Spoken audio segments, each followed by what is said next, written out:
guys, welcome to Abikeola's View. My name is Abikeola Makinde, and today's episode I want to speak on something that is a bit personal to me, the struggle that so many women go through out there, a struggle of fertility, people struggling with infertility. I struggled with infertility for 7 years, 4 failed IVF before I got my yes.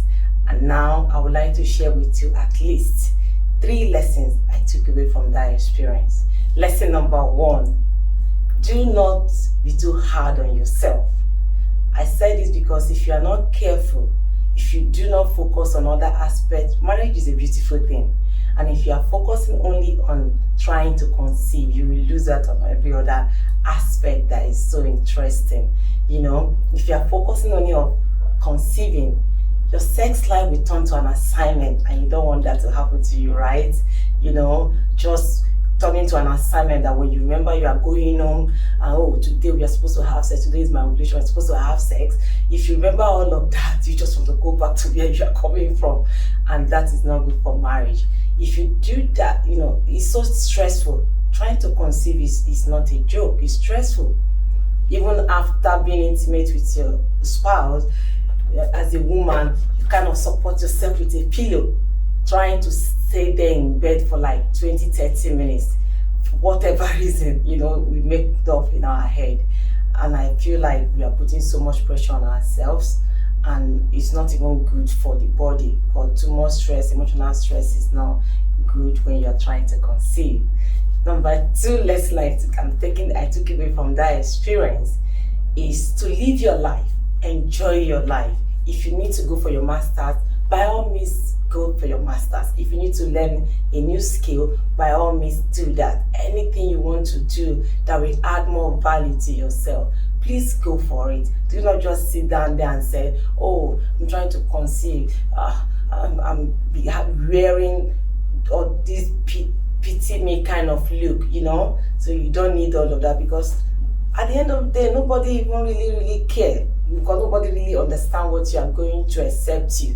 So you can as well enjoy your life while you are going through all of that, instead of showing it on your face and all of that stuff.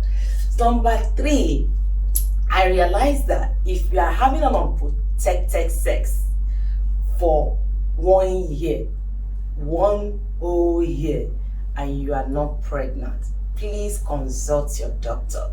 And if you are both 35 and you have been having sex for 6 months, after 6 months and you are still not pregnant, please consult your doctor. And I mean consult a fertility doctor. Because I understand from the experience that age counts, age matters when it comes to fertility. You know, you think you are still young, you are still looking young and all of that, and you get to the hospital, they ask you your age, and boom, you find out that from 35 is old. You know, it's crazy. So I took that away, that don't bother yourself wasting time. Don't waste time. Sorry, if you can afford it, go and see your fertility doctor, because there are so many things that could cause infertility in women.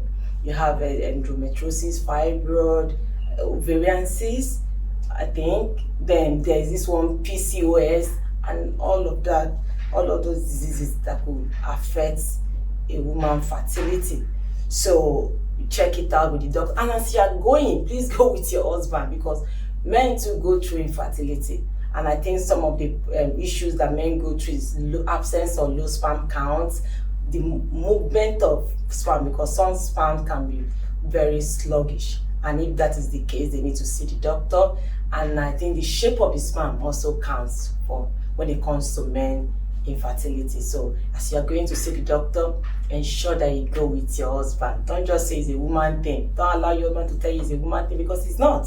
It could be that your husband is the one that needs to be checked out. So I have a guest in the house, and she would like to share her own experience with us. Please stay with me as I introduce my guest to you.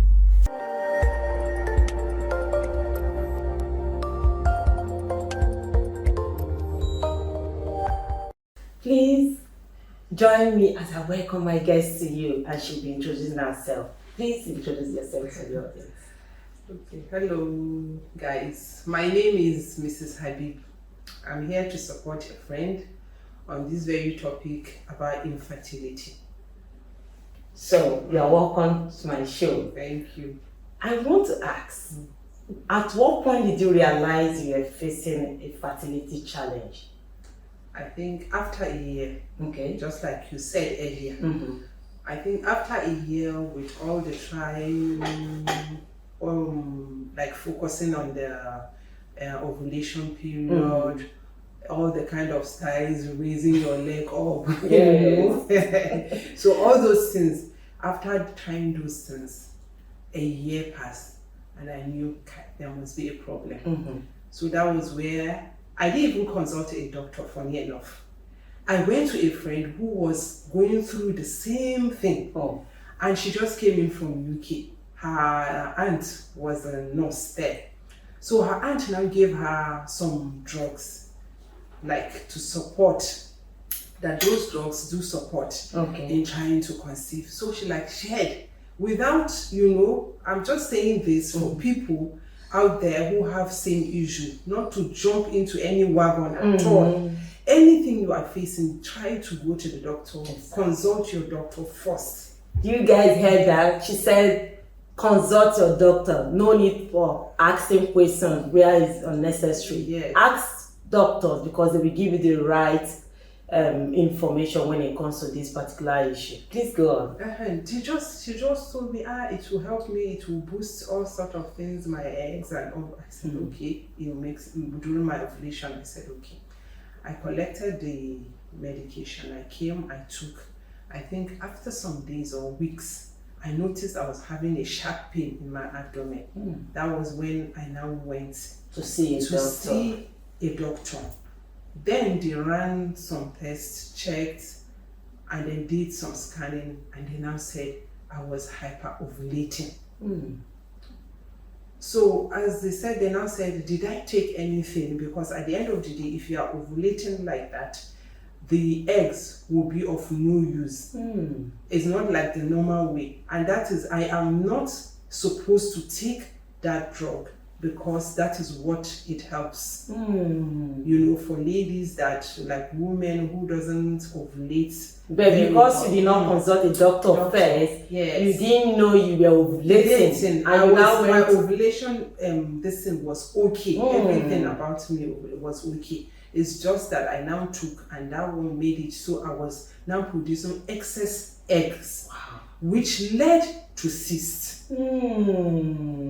Yes, which led to cysts. So for that, instead of the conceiving thing now, I was now struggling, like how this cyst, I kept on going for scanning all the time to be like, they want to see if the size is reducing in any way every day, like every two weeks. Then I used to go for scanning.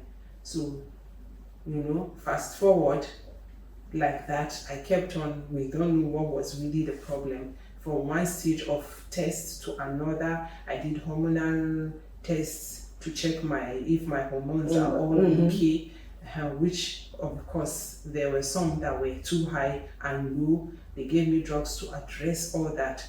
After that, the HSG, which is please guys, please let me tell you guys something. When I started this fertility infertility treatment, I remember the first hospital I went to, they asked me to go through the HSG. Oh my God, guys, please don't even. I'm not a doctor, but I will not advise anyone to go to my doctor. My current doctor said to me that there are better ways now. There are much more modern ways that are painless. That you don't even need to go through that stress and the pain of HSG. Please go on. But how long did it not take you to conceive? Were you able to, through what process? Funny enough, I kept on trying the normal way. Just had that faith that one day God will do it. I think at the end of it, on the 5th year, I decided, without my husband knowing, I went to Bridge Clinic. When they consulted their doctor there, They told me all the procedures I will go through. Because I felt, not that I felt, it was the doctor's advice anyway, that my last option was IVF. And that doctor was a family doctor in Kano. He's a gynae. As I went there, I went for the last test, which was laparoscopy. And through the laparoscopy, he said I had endometriosis. Oh God. That was what was causing the difficulty. I'm telling you, so many women are going through that. So when I came back, I now went to Bridge Clinic and they gave me all what they need. They fixed a date. They even told me, I first of all collected the forms. When I collected the forms, I came home, you know, African men as usual. They usually don't accept things like that. I had to have my way of convincing him. My mom helped. And then he changed his mind. He followed me to the hospital. Okay. And then we went there, consulted the doctor. The doctor, kind of talked to him so he can understand where they come in and all the procedures. From there, they told me I should come in for a test. That is when I'm on my monthly period. Okay. I should come for that test. That's the first step. So God did his thing. So you didn't go back for the IVF because you later found out that you were pregnant. I'm telling you, that very month that I'm supposed to go back for that test, they gave me, I think, March to go back when I'm on my period. And that March, I just saw that I got pregnant. You see? So you remember when I was talking earlier, I said, as much as you can, please pray. Hold on to your faith. However, also seek the assistance of doctors. Do you understand? And you don't just sit down and think, oh, I'm just going to pray and take any medication I see and treat that. You can't do that. In our own case, God came through for her via natural means. In my own case, some of us are not that lucky to get our own kids in a natural form, but we are still grateful. So another thing I want to talk about now, I want to talk about different type of infertility. You have the primary type and secondary type. So the primary type are for people that have never had any successful pregnancy before. Yes. And the secondary infertility are for people that have had at least one successful pregnancy. Yes. So how do you advise one to be able to manage secondary infertility? I think it's the same procedure as far as I'm concerned. It's the same thing, going through doctors, then just like you said, prayers and all. That is the only thing, because the kind of society we live in, so many kind of, I don't know, I call it mentality. Yes. Because in this other world, if you don't have a child, so many means are there to get a child. We have this surrogate now. Yes, which is a very beautiful option. Yes, why do you have to go through when somebody can as well take that pregnancy and then help you out? So why not go for that? Adoption is there too. In some cases, you will find out when you adopt, blessings will come after adoption, and you find people getting pregnant after adoption. So I still think the primary, secondary, it's the same procedure. Lifestyle contributes anyway. Sometimes reckless lifestyle, eating healthy is very important when you're trying to conceive. There are so many herbs out there now. You see, I know you know of that mixture of turmeric, ginger, lemon, and garlic, and that you can detoxify. That too helps. You take it for 4 days, morning and night, a cup, and it helps too. So many ways are out there. What are the challenges? At least 3. Give me something. One or two challenges that you face from people when you are trying to conceive. Because for me, one of the aspects I really do not enjoy most is for people calling me. I know they had a good intention. I know their intention were very good. But I dislike when family members, friends will call me up and say, so báwo wá ni? So how is it going? Or my mother-in-law is the best mother-in-law in the world, but I just did not enjoy whenever she calls me up and say, báwo ni ṣó ti rí nǹkan oṣù ẹ báyìí? Báwo ni, asking me about my period and all of that. And sometimes it could be the month that I just miscarried from, after IVF, you'll be asked to wait for like 10 days to confirm if you are pregnant. So it could be that 10th day that I'm still struggling with the part that I just did not that I'm still struggling with the fact that I didn't make it again, and somebody asking me, Báwo ni, what are you doing?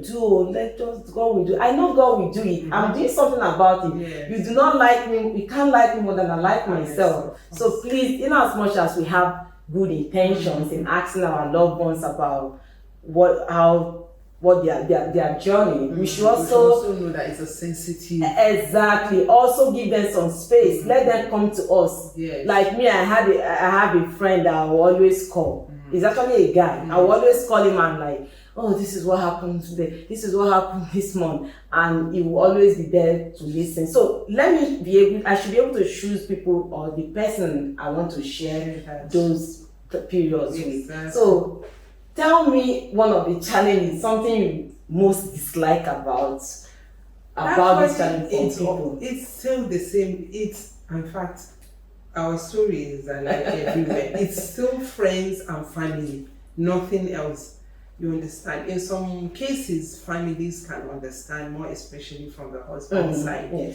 They are understanding. All depends on the kind of husband you have. If that husband is somebody that does not really share anything with his family pertaining to your family matters, fine, you are lucky. They cannot, except maybe behind you they say things. But in you yourself, sometimes when you go to family gatherings, maybe they on their own part, somebody gives to birth, then you go there maybe for naming ceremony, you will just be feeling kind of out of place. Nobody is even talking to you, but you sometimes you're making awkward, you're feeling awkward, everybody is looking at you. Yes, I know. So, and then with some friends too, they are like that. Some friends, they are all lovey-dovey with their children. When they see you, some can't hide it, they will over exaggerate it, like rubbing it on your face. So those things get to people.